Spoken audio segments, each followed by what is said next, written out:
السلام عليكم ورحمة الله وبركاته. ازيكم عاملين ايه؟ النهاردة هنعمل كب كيك لذيذ قوي. تحفة بجد يا جماعة. من غير بيض. رائع. هنعمل النهاردة كب كيك الريد فيلفت. جميل جدا. ويلا بينا نشوف المقادير. معايا هنا ربع كوباية زبدة بحرارة المطبخ، كوباية دقيق، كوباية الا ربع سكر بودرة، كوباية الا ربع حليب دافي، فانيليا، معلقة صغيرة بيكنج باودر، نص معلقة صغيرة بيكربونات الصودا. معايا هنا معلقتين صغيرين خل.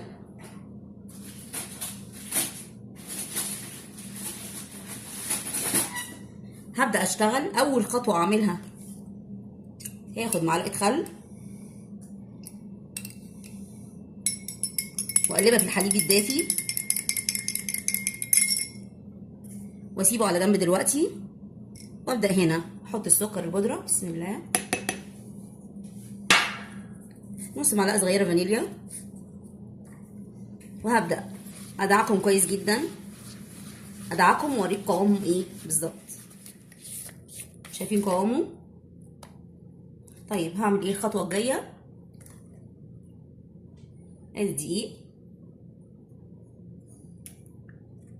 وبيكربونات بيكنج باودر، هندخلهم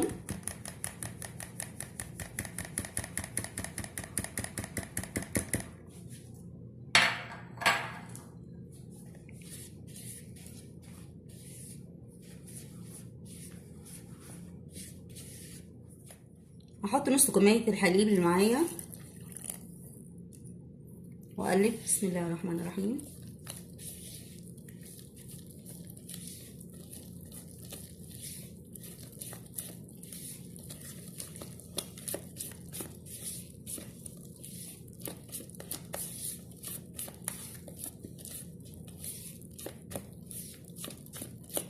واحط نص الكمية التانية واوريك القوام عامل ازاي.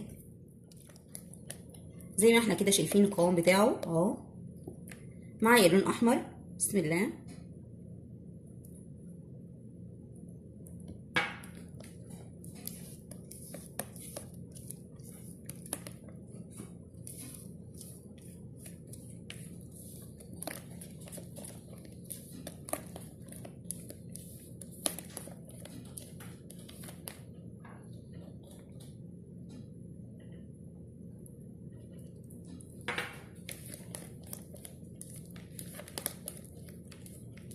تبع اللون اللي عندك لحد ما توصلي للدرجه اللي انت عايزاها.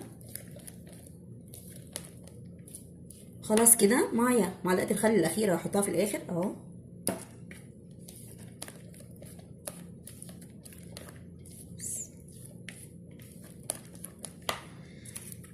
ادي الكبات بتاعتي.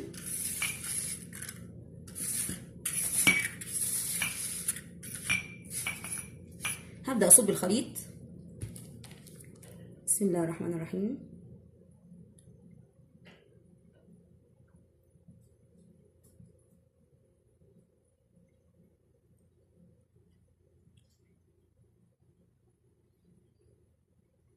هكمله بنفس الطريقه وادخلهم فرن سخن مسبقا على درجه حراره 160 درجه ونشوف الشكل النهائي. خلاص كده انا مليت الكبات بتاعتي، حبيت اوريها لكم بس قبل ما تدخل الفرن واوريكم قد ايه شكله رائع وجميل جدا. وانتي الدرجه اللي عايز توصلي لها في اللون بتاعتك زودي زي ما انتي عايزه. لو حباه اللي هو اللون الروز العادي فتحي عن كده وقللي درجه اللون، بس انا حباه بالشكل ده، شكله جميل جدا. هدخله الفرن دلوقتي على درجه حراره زي ما قلت لكم 160 ونشوف الشكل النهائي. خلاص كده انا خرجت الكب كيك معايا، قعد حوالي 15 دقيقه في الفرن، سبته يهدى خالص وجهزت معايا كريم شانتيه اهو. ده عملته بلون الروز وده ابيض. هبدا اشكل معايا هنا كده،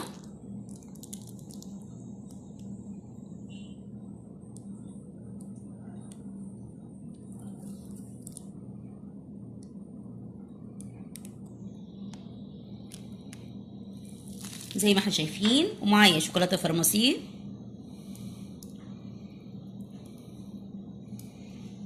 ده هعمله بالابيض.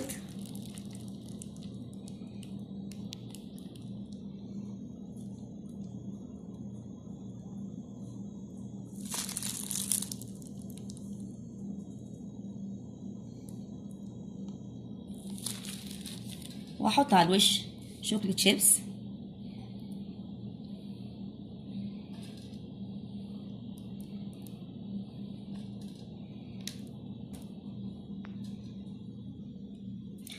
بنفس الطريقه واوريكم الشكل النهائي خالص بعد ما اخلص. خلاص كده زينته زي ما احنا شايفين. انت طبعا لو حابه تعملي على ذوقك براحتك، لو حابه تاكليه كده من غير ما تزوقيه برضه مفيش اي مشكله. جميل جدا وهش، وما حطيناش فيه بيض، وعلى الرغم من كده جميل قوي قوي وهش جدا. افتح واحده معاكم. بسم الله الرحمن الرحيم.